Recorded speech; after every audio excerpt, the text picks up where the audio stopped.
Number 10.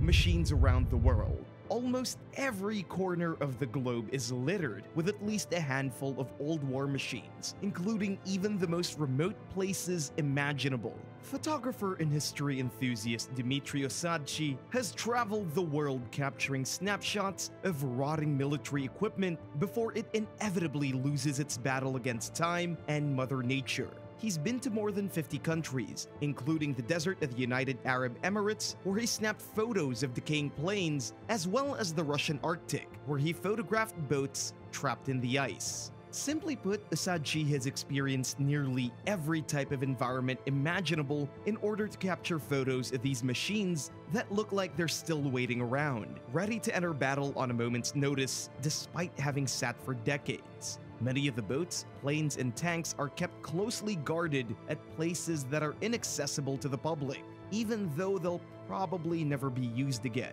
The 38-year-old photographer has even caught pictures of the iconic Lund-class Akranoplen, known as the Caspian Sea Monster. The 301-foot-long Soviet Cold War-era machine has been sitting on the beach in Derbent, Russia since 2020. Osadchi also snapped haunting images of an entire tank graveyard that's being reclaimed by nature, along with some Soviet locomotives in Leningrad Oblast and this photo of an abandoned torpedo launcher in Kronstadt. Number 9.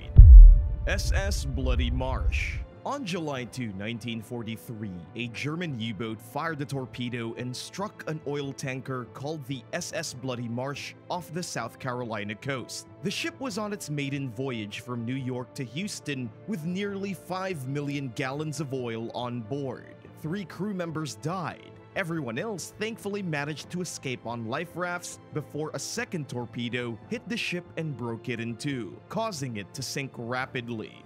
National Oceanic and Atmospheric Administration officials were concerned that the Bloody Marsh could be leaking oil and added it to the organization's potentially polluting wrecks list. A team of scientists tried but failed to find the wreck in 2019 when they investigated a potential target and instead discovered a submerged rock outcrop. They searched again last year and had better luck when they located a sunken ship near some oil slicks that were identified in satellite images. The team found the wreck using remotely operated vehicles, or ROVs, which captured footage of the rusting, debris-covered vessel. Based on the ship's damage and build, which was customary of a 1940s-era design, all signs point toward it being the Bloody Marsh.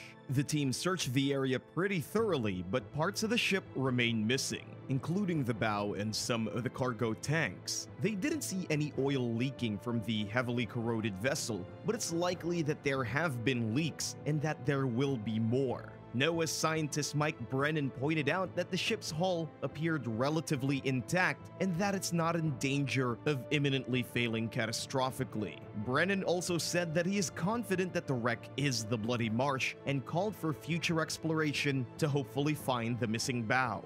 Number 8. Lager 3. The Nazi Party was still rising to power when its armed forces, the Wehrmacht, began building a series of training facilities and housing quarters throughout Germany's forests. One of them, known as Farstzina Lager 3, or Adolf Hitler Lager, was built about an hour south of Berlin in 1934. It contained soldiers, barracks, administrative buildings, a prison, and more. In 1940, the base became a site for tank drivers to train. After World War II, the Soviet military took control of the property and initially used it as a center for Eastern European refugees and former concentration camp prisoners. Displaced individuals were kept there against their will while awaiting deportation. Starting in 1947, the base was converted into a training site for the future leaders of East Germany. After that, it became a university specializing in political science and law. The Red Army continued to use and expand the site, which grew to include farm buildings, a cinema, and a zoo. They cleared out during the late 80s as the Soviet Union faced mounting financial problems. Germany reunited and became the new owner of the base, but had no use for it. Urbex photographer Andrei Jus captured photos which show old, crumbling Soviet signs and artwork, along with chipping paint, broken furniture, and debris-ridden floors. The images also feature a dilapidated gymnasium, old apartment blocks, decades-old calendars, and office desks, and more. Since then, most of these buildings have been demolished. Number 7. Unmarked Grave and Sunken Airplane. In late September 1944, the Allies launched Operation Market Garden. The mission aimed to free the Netherlands from Nazi control and encroach upon northern Germany. Thousands of paratroopers landed on key bridges throughout the country, liberating several regions in the process. But the mission came at a cost. Somewhere between 15,000 and 17,000 lost their lives. While searching a field recently in the municipality of Bescht, a Dutch treasure hunter's metal detector led him to ammunition and a dog tag belonging to a German soldier who was buried in an unmarked grave. His remains were at the bottom of a foxhole, but there were no other bodies or equipment nearby. The Royal Netherlands Army Salvage and Identification Service is investigating the case. It is hoping to identify the soldier through his dog tag. The discovery came last year, just days after news broke of an amateur diver named Mark Sarrazin discovering a World War II era plane at the bottom of Lake Simon in Quebec. Police told the local press that Sarrazin had captured photos of an object that, in their words, could resemble an airplane. The Canadian Army is also involved in the investigation. Sarrazin claimed that he hit the plane's propellers and saw bodies and kerosene barrels aboard the sunken vehicle. He's unable to share images and footage of his findings while authorities work to confirm the discovery. Officials have not yet announced whether Sarrazin's suspicions about the object being a World War II era plane are correct. Number 6. Suomenlinna Fortress.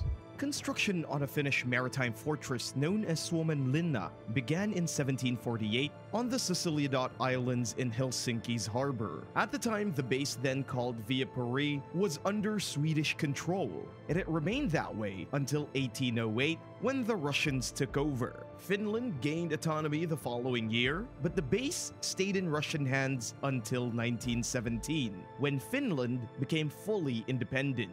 The Finnish government renamed the site Suomenlinna, which means Castle of Finland. Over the years, the fortress grew to include around 200 buildings and stretches across 6 islands. During World War II, the base housed a submarine fleet and anti-aircraft and artillery units. Only a few military units remained at Suomenlinna after the war ended.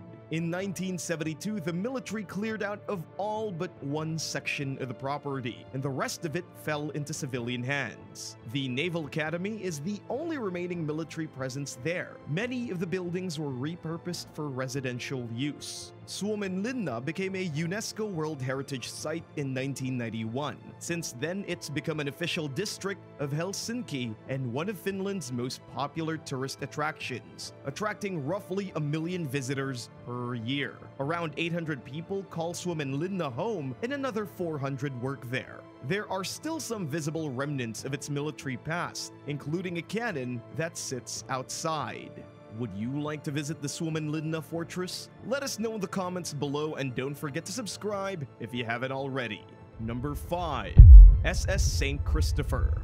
Originally named the HMS Justice, the SS St. Christopher was a 165-foot-long rescue tug that was built for the US Navy in 1943 during World War II. But the Americans never used the wooden vessel. Instead, the British Royal Army borrowed it under the Lend-Lease Act, which provided US allies with food, oil, and military equipment. The St. Christopher was used during the Allied invasion of Normandy, better known as D-Day, on June 6, 1944. It was returned to the US Navy after the war ended and was then sold to a private buyer. During the 1950s, the boat ran aground and encountered engine and rudder problems. It was grounded at Beagle Channel in Ushuaia, at the southern tip of Argentina. Nicknamed the End of the World, it's famous as the world's southernmost city. Today, the St. Christopher lies partially submerged in exactly the same spot where it was abandoned almost 65 years ago.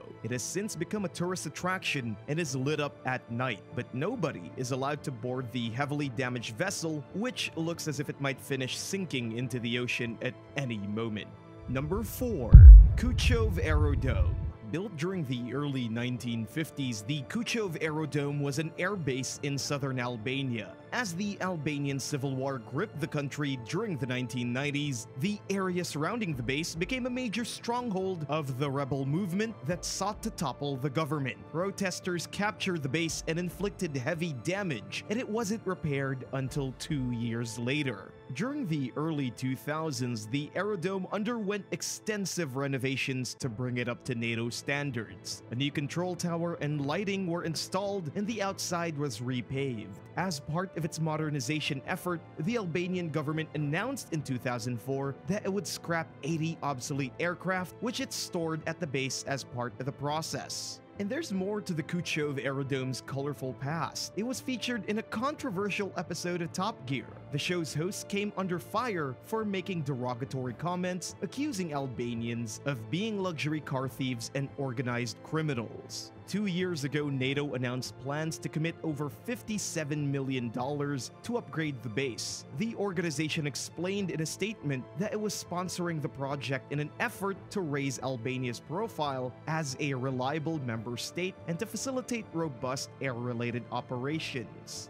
The country's president Ilir Meta said that Albania was ready to take on more responsibilities to benefit the region's peace and security. Since then, the once deserted base's future has gone from looking dismal to promising. Earlier this year, the press revealed that the American military is participating in the project to improve the Kuchov Aerodome. U.S. soldiers traveled to the country for an annual program called Defender 21, which prepares troops for operational readiness and working with other militaries from over 24 countries. In addition to bringing jobs to the local community, the event helped bolster the base's modern new image as a bustling military hub. Number 3. Fiat L640 tank.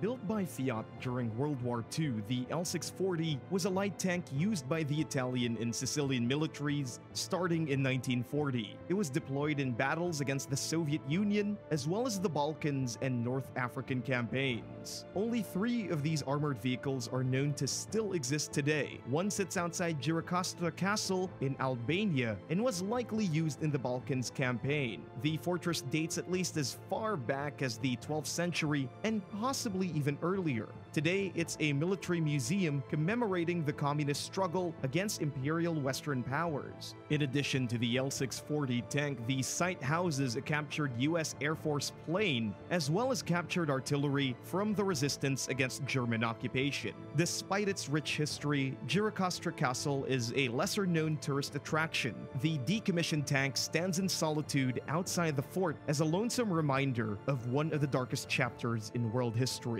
The other 2 surviving L640s are in Legnano, Italy, and the Kubinka Tank Museum outside Moscow. Number 2. Nazi Horde.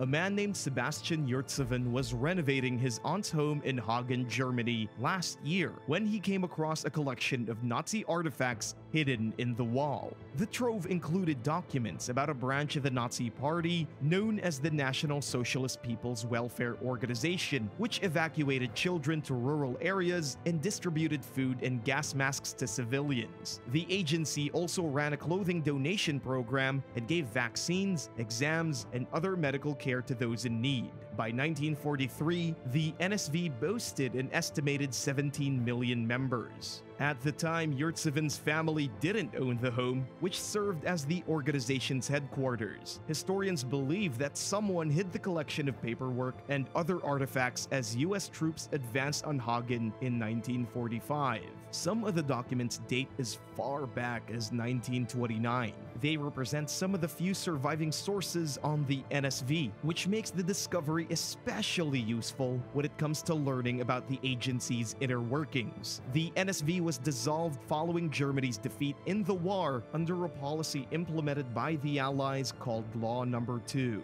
When the Yurtsevens bought the house during the 1960s, they didn't know that it had any past Nazi affiliations. Employees from the Hagen City Archives took the items for further study, and they plan to eventually display them in a local museum. Number 1. Secretly stashed tank. Police in the northern German city of Kiel received an unusual call in 2015 when they got a tip about a resident having a large cache of Nazi weapons in his basement. The 84-year-old man's illicit hoard had reportedly been discovered using a previous search of his home for stolen Nazi artwork. Officers found dozens of rifles and machine guns, a torpedo, an anti-aircraft cannon, over 1,000 rounds of ammunition, and a 40-ton Panther tank inside the suspect's home. It took a group of 20 soldiers around 9 hours to remove the armored vehicle from the house. Germany's War Weapons Control Act regulates the manufacture, sale, and transport of weapons of war. Whether or not the elderly collector violated the law depended largely on how operational the weapons were. The man claimed that the tank was just scrap metal that he bought in England, and his lawyers argued that the items were non-functional, describing them as demilitarized historical museum objects. But the court felt differently and ruled that the suspect had broken the law. He received a suspended sentence of 10 months. In the meantime, the court has given him 2 years to find a museum that's willing to take the tank and the anti-aircraft cannon. He was also ordered to pay a 250,000 euro fine. Thanks for watching. If you enjoyed this video, be sure to give it a thumbs up and don't forget to subscribe. See you next time. Bye!